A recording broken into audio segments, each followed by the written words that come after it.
గురువు గారు బ్రహ్మర్షి పత్రి గారికి ఒకసారి మనం ధన్యవాదాలు చెప్పుకుందాం. మనం గత కొన్ని రోజుల నుంచి ముఖ్యమైన విషయాలు చెప్పుకుంటున్నాం. బాగా గుర్తుంచుకోవాల్సినవి, ఆలోచించవలసినవి, ఆచరించవలసినవి, అటువంటి విషయాలన్నీ చెప్పుకుంటున్నాం.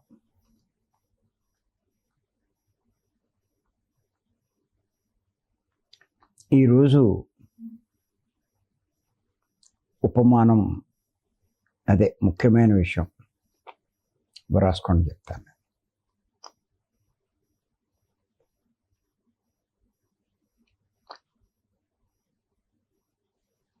కోరికలు తీర్చుకునేవాడు గొప్పవాడు కాదు.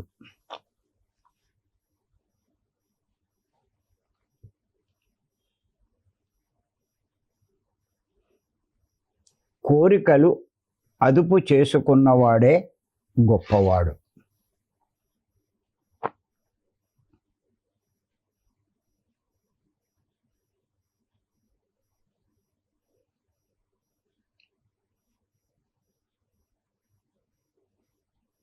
కోరికలు తీర్చుకునేవాడు గొప్పవాడు కాదు, కోరికలు అదుపు చేసుకున్నవాడే గొప్పవాడు. ఈ విషయం గురించి కొంత మనం తెలుసుకుందాం.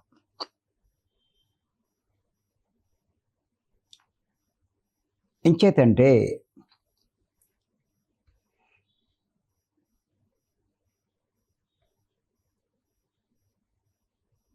ఏ మానవుడికైనా మనసు అనేది ఉంటుంది.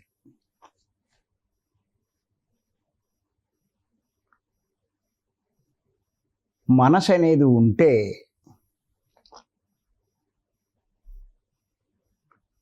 కోరికలు ఉంటాయి, ఆలోచనలు ఉంటాయి, కోరికలు ఉంటాయి.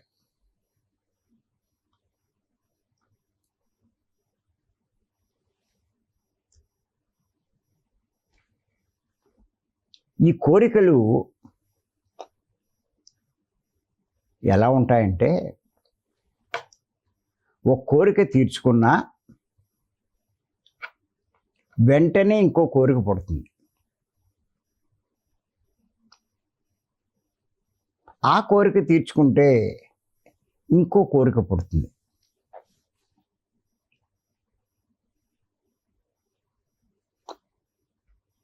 ఇలా పెరుగుతూనే ఉంటాయి. కానీ ఒక్కొక్కసారి తీర్చుకోగలిగినటువంటి కోరికలు ఉంటాయి, ఒక్కోసారి తీర్చుకోలేని కోరికలు ఉంటాయి. వారికి శక్తికి మించినవి ఉంటాయి.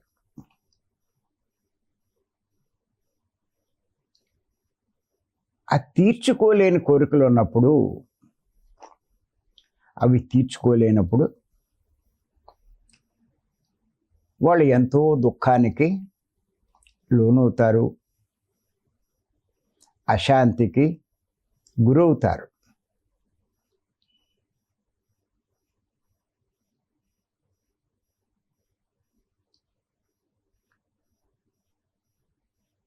అయినా సరే ఆ కోరికను వదలదు మనసు. మనసుకే కదా కోరికలు ఉండేది. ఏమైనా తీర్చుకోవాలనేటువంటి పట్టుదల ఏర్పడుతుంది. అప్పుడు ఆ తీర్చుకోలేని కోరికలు తీర్చుకోవడానికి చెయ్యకూడని పనులు చేయవలసి వస్తుంది. తప్పులు చేస్తారు, పాపాలు కూడా చేస్తారు.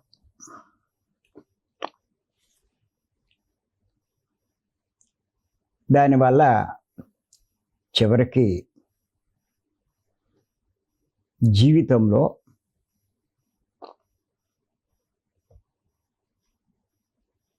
కష్టాలు, దుఃఖం కలుగుతూ ఉంటుంది.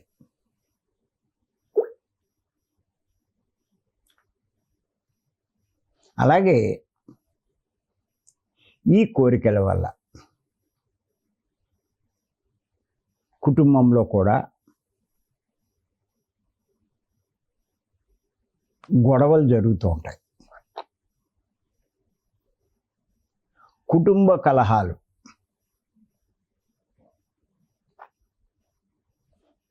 జరుగుతున్నాయి అంటే దానికి ముఖ్య కారణం కోరికలే.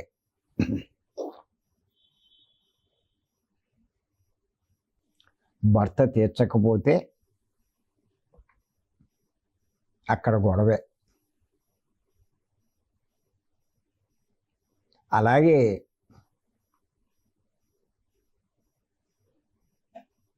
భర్త తీర్చుకునే కోరికలు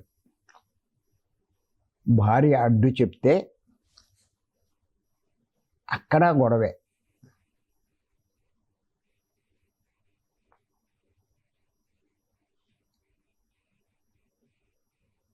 అలాగే తల్లిదండ్రులకి ఎలా ఉంటాయో కోరికలు పిల్లలకు కూడా ఉంటాయి.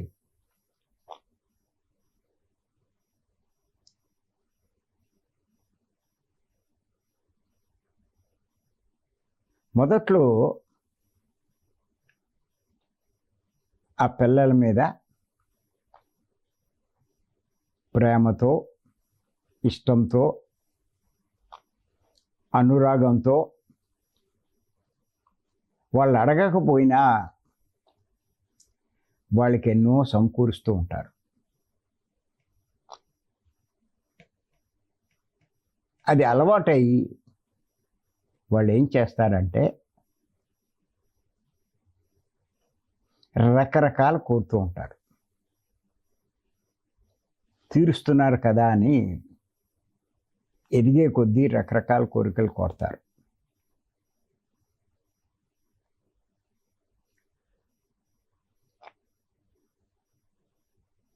చదువుకునేటప్పుడే ఎలిమెంటరీ స్కూల్లోనే సెల్ ఫోన్ కావాలంటారు. ఇంకా స్కూల్లో కూడా జాయిన్ అవడు ఆడుకోవడానికి సెల్ ఫోన్ కావాలంటాడు.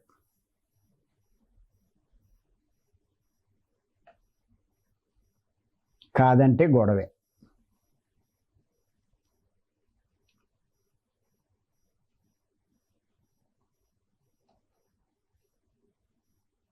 ఇలా మనం గమనించినట్లయితే ఈ కోరికల గురించే సంపాదించడమే కాదు,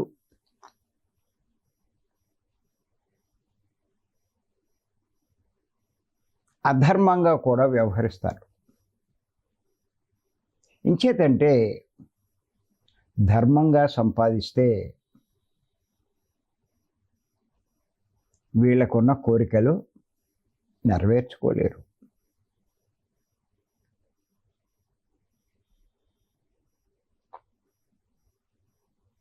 ఎంత విచిత్రం అంటే ఎవరింటికి వెళ్ళినా, ఎక్కడికి వెళ్ళినా ఏదో కొత్త వస్తువు కనిపిస్తుంది.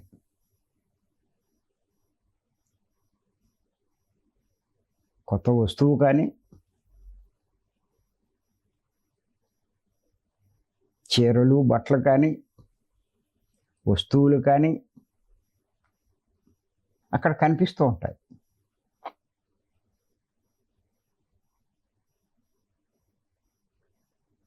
ఆ చూసిన మనసుకు నాకు ఉంటే బాగుంటుంది అని అనిపిస్తూ ఉంటుంది. ఇంటికి వచ్చాక అది నెరవేర్చుకోవాలని చూస్తారు.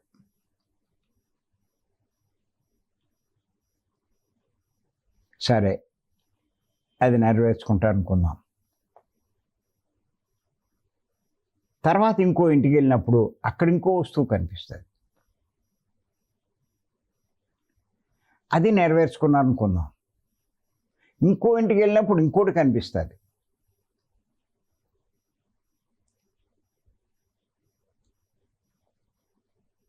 అలా చూసినవన్నీ కావాలంట అది మనసు. దానికి చూసినవన్నీ నెరవేర్చుకునే శక్తి ఉందా లేదా అది ఆలోచించదు. చూసినవి కావాలనేటువంటి ఆ కోరిక బలంగా ఉంటుంది.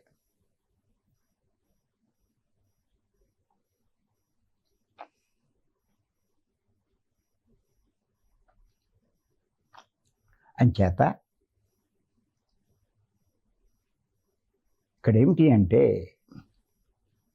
ఆలోచన ఉండదు మనసుకి, ఆ రకమైన ఆలోచన. ఒకళ్ళ ఇంట్లో చూసింది వాళ్ళ ఇంట్లో వీళ్ళకి లేని ఒక కొత్త వస్తువు కనిపిస్తుంది, వాళ్ళకి ఆ ఒక్కటే ఉంటుంది. వీళ్ళలో ఉన్నాయి అన్నీ కూడా అక్కడ ఉండవు, వీళ్ళకి లేని కొత్త వస్తువు ఉంటుంది. ఇంకో చోటుకి వెళ్ళినప్పుడు వాళ్ళకి ఇంకో ఏదో కొత్త వస్తువు ఉంటుంది. వీళ్ళకి ఏంటి అంటే అందరిళ్ళల్లో ఉన్నటువంటి కొత్త వస్తువు కావాలంటారు. వాళ్ళకి ఒక్కొక్కటే ఉంటే వీళ్ళకి అన్నీ కావాలనుకుంటారు. అది అందరికీ విచిత్రం.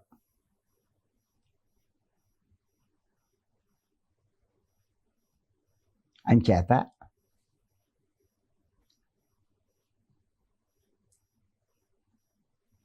ఆ కోరికలు తీర్చుకోవడానికి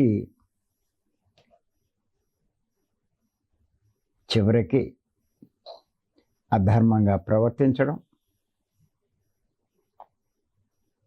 చెయ్యకూడని పనులు చేయడం, ఇవన్నీ చేస్తారు. చివరికి కష్టాలు పాలవుతారు.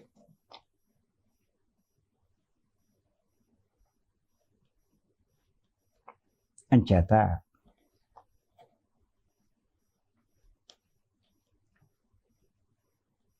జీవితాన్ని దుఃఖమయం చేసుకుంటారు. ఎప్పుడూ గొడవలతో సంసారంలో నరకం సృష్టించుకుంటారు.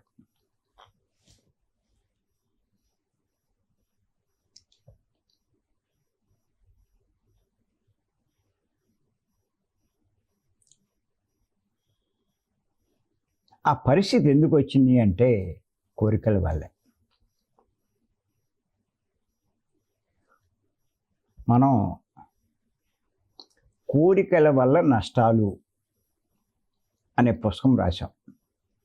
ఒక్కసారి చదవండి, మీకు అర్థమవుతుంది.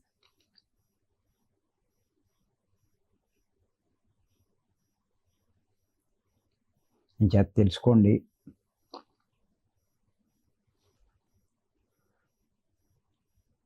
ఈరోజు మనం తెలుసుకున్న ఒక ముఖ్య విషయం ఏంటంటే కోరికలు తీర్చుకునేవాడు గొప్పవాడు కాదు, కోరికలు అదుపు చేసుకున్నవాడే గొప్పవాడు అని చెప్పి తెలుసుకున్నాం. ఇంచేత కోరికలు లేకుండా ఎలా ఉండవు, పుడుతూనే ఉంటాయి. పుట్టినవండి, పుడితే మీకేటి.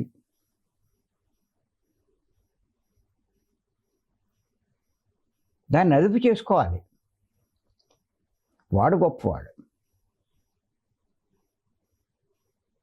వాడికి ఉంది, ఇప్పుడు నాకు లేకపోతే ఏంటి? నా అవసరాలన్నీ తీరుతున్నాయి, నాకే లోటు లేదు, నాకే ఇబ్బంది లేదు. అది ఉంటే ఏంటి, లేకపోతే ఏంటి అన్న స్థితిలో ఉన్నప్పుడు ఏ గొడవ ఉండదండి.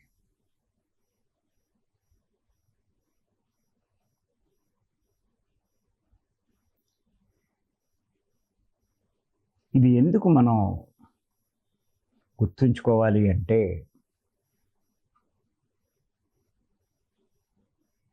మానవుణ్ణి కష్టాల పాలు చేసేది ఈ కోరికలే.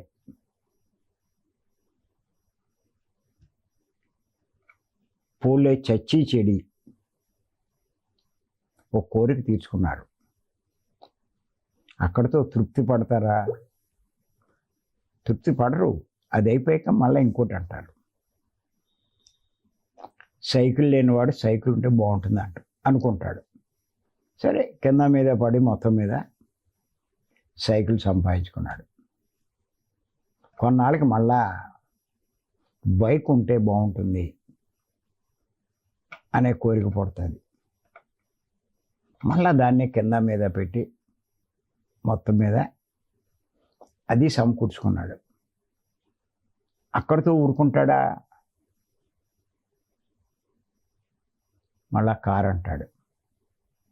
ముందు చిన్న కారు కొంటాడు. అయినా సరే కొన్నాళ్ళు అయిపోయేసరికి అందరి పెద్ద కార్లు ఇంకా చాలా కంఫర్ట్గా ఉంటాయి. ఇది చూస్తాడు, పెద్ద కారు అంటాడు. వీడి కెపాసిటీకి అవి కొనే శక్తి లేదు. అప్పు చేస్తాడు. చివరికి అప్పు కూడా తీర్చలేక ఆ కార్ని తిరిగి ఇచ్చేవలసి వస్తుంది, అమ్మేవలసి వస్తుంది. అమ్మినా కూడా ఆ అప్పు తీరదు. సంపాదించే దీంట్లో ఈ అప్పు తీర్చడానికే సరిపోద్ది. నానా ఇబ్బందులు పడతాడు. ఇలా గమనిస్తే కనుక ఎవరి జీవితం చూసినా ఈ కోరికల గురించి చాలా చాలా దుఃఖపడవలసి వస్తుంది.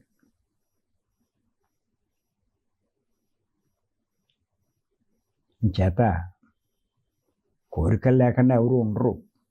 కానీ ఇక్కడ మనం చెప్పుకునేది ఏంటంటే, కోరికలు తీర్చుకోవడం కాదు చేయవలసిందే, కోరికల్ని అదుపు చేసుకోవాలి. వాడు గొప్పవాడు. ఎలాగ అదుపు చేసుకుంటామండి అని మీరు అడగచ్చు. ఎలా చేసుకుంటారు అంటే, కోరికలు అన్నవి మనసుకు సంబంధించినవి. కోరికలు అన్నవి మనసుకు సంబంధించినవి. అందుచేత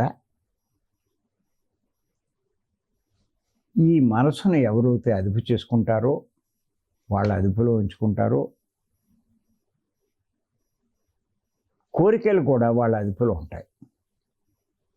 అప్పుడు వాళ్ళ జీవితమే మారిపోతుంది. ఇప్పుడు మీరు గమనించండి,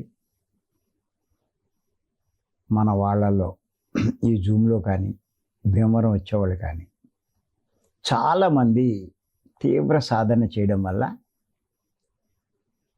మనసు వాళ్ళ అదుపులోనే ఉంటుంది. ఎప్పుడైతే మనసు అదుపులో ఉందో కోరికలు కూడా అదుపులో ఉంటాయి. ఎన్ని కోరికలు ఉద్భవించినా, ఎన్ని చూసినా, ఇది మనకు అవసరం ఏంటి అనేటువంటి స్థితిలో ఉంటారు వీళ్ళు. నిజంగా చాలా మార్పు వచ్చింది మన వాళ్ళల్లో. వాళ్ళే చెప్తున్నారు, ఇదివరకు మా లైఫ్ వేరండి, ఇప్పుడు మా జీవితం వేరండి అని. ఇదివరకు ఏది మా అదుపులో ఉండేది కాదు, ఇప్పుడు అన్నీ మా అదుపులో ఉంటున్నాయి. దాని ముఖ్య కారణం ఏంటంటే, మనసు వారి అదుపులో ఉండడమే దానికి కారణం.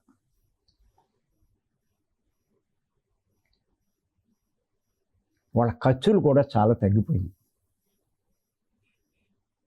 వాళ్ళు ఇంకా తెలివిగా ఏం చేశారంటే, వాళ్ళు సత్యం తెలుసుకున్నారు. నేను దేహం కాదు, ఆత్మను అని తెలుసుకున్నారు. తెలుసుకోవడం వల్ల తనకు అంటే ఆత్మకు ప్రాముఖ్యం ఇవ్వడం మొదలెట్టారు.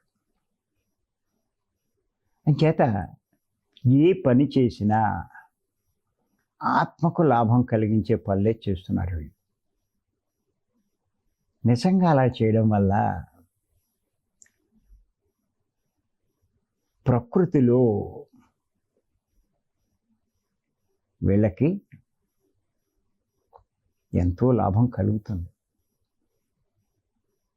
ఆత్మకు లాభము అంటే ఇతరులకు మేలు చేయగలిగేటువంటి పనులు చేయడం.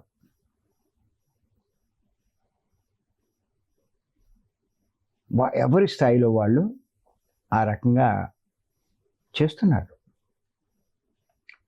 వాళ్ళ సమయాన్ని ఇవ్వచ్చు, వాక్కునివ్వచ్చు, వాళ్ళ శక్తినివ్వచ్చు,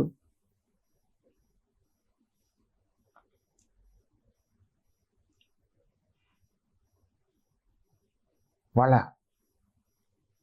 ఆయుష్ను కూడా ఇతరుల కోసం కొంత ఇచ్చిస్తున్నారు.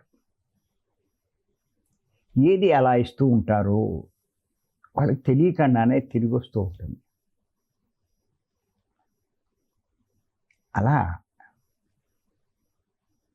జీవితంలో ఎంతో మార్పు తెచ్చుకుంటున్నారు.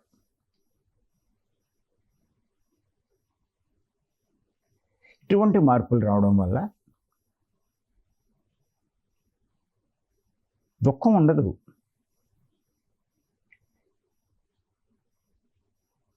ఆనందమే ఉంటుంది.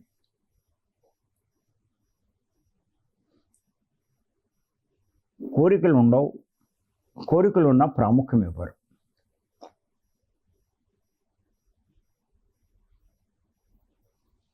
ఇంకేంటి కావాల్సింది?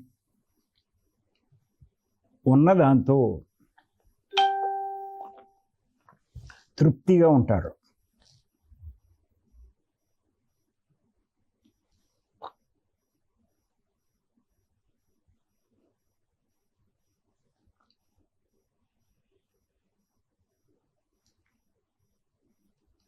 ఇలా ఉండడం వల్ల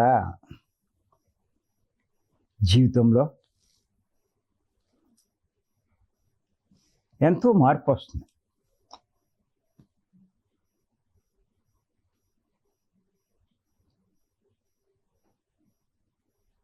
భార్యాభర్తల మధ్య రిలేషన్ కూడా మారిపోతుందండి. వీళ్ళు సరైన విధంగా ఉన్నప్పుడు పిల్లలు కూడా వీళ్ళని బట్టి ప్రవర్తిస్తూ ఉంటారు. ఇలా ఒకదాని తర్వాత ఒకటి అనుకూలమైన వాతావరణం ఆ కుటుంబంలో ఏర్పడుతుంది. చేత ఎవరైతే ఈ ధ్యానం తీవ్రంగా చేస్తారో అప్పుడు మనసు వారి అదుపులోకి వస్తుంది. చేత పెద్దలు ఏం చెప్తారంటే, ప్రపంచాన్ని జయించిన వాడికంటే మనసును జయించిన వాడు గొప్పవాడు అంటారు.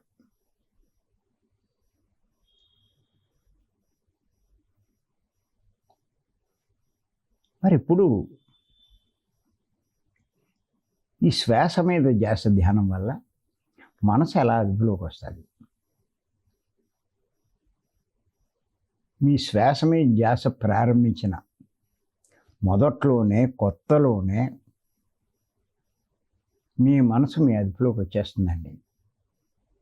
ఎలాగో చెప్తానండి.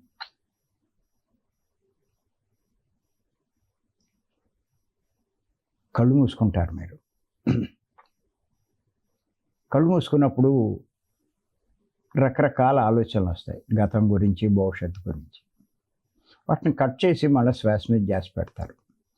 మళ్ళీ వస్తాయి, మళ్ళీ వాటిని కట్ చేస్తారు. ఇలా చెయ్యగా ఈ ఆలోచనలు తగ్గుతూ ఒక స్థితిలో ఆలోచనలన్నీ అయిపోతాయి. ఎప్పుడైతే ఆలోచన లేవో ఆ స్థితిలో వీళ్ళు భవిష్యత్తులోకి వెళ్ళరు, గతంలోకి వెళ్ళరు. మనసు అలా నిశ్చలమైపోతుంది.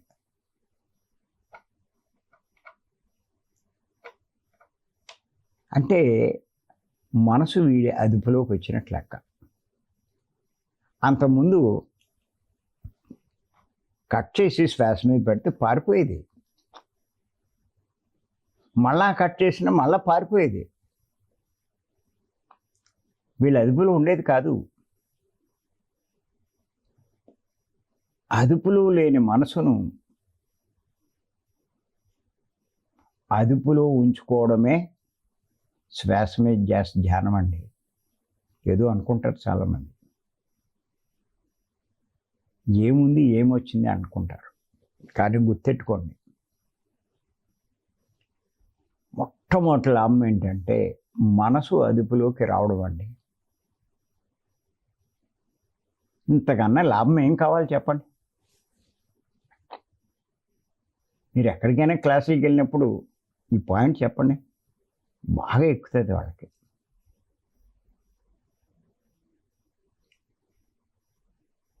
ప్రతి ఒక్కరూ ఆలోచించగలిగిన వాడే. ప్రాథమికంగా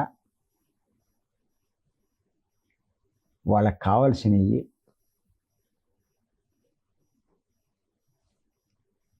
ఇటువంటి లాభాలే.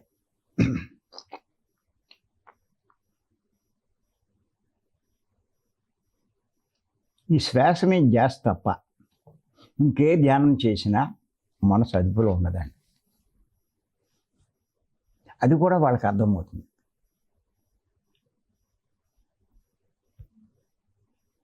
ఇంకే ధ్యానం చేసినా మనసు పనిచేస్తూనే ఉంటుంది.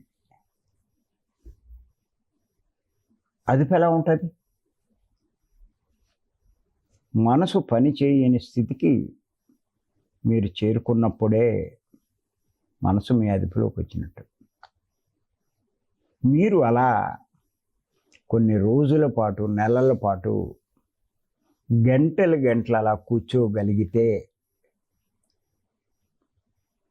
పూర్తి అదుపులో వచ్చినట్టే లెక్క మీ మనసు.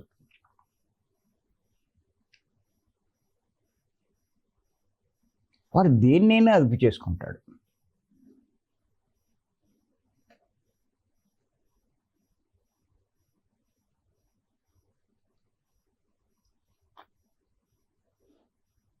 ఓ వ్యాపారస్తుడు ఉంటాడు, ముందు 1,00,000 సంపాదిస్తాడు, మళ్ళా 10 లక్షలు అంటాడు, అది సంపాదిస్తాడు. 25 లక్షలు అంటాడు, అది సంపాదిస్తాడు. 50 అంటాడు.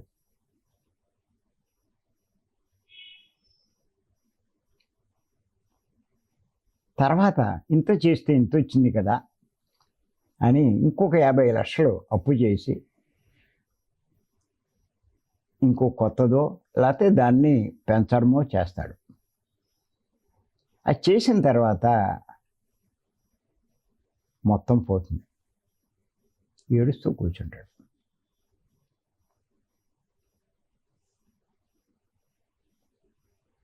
దీనికి అంతం ఎక్కడ?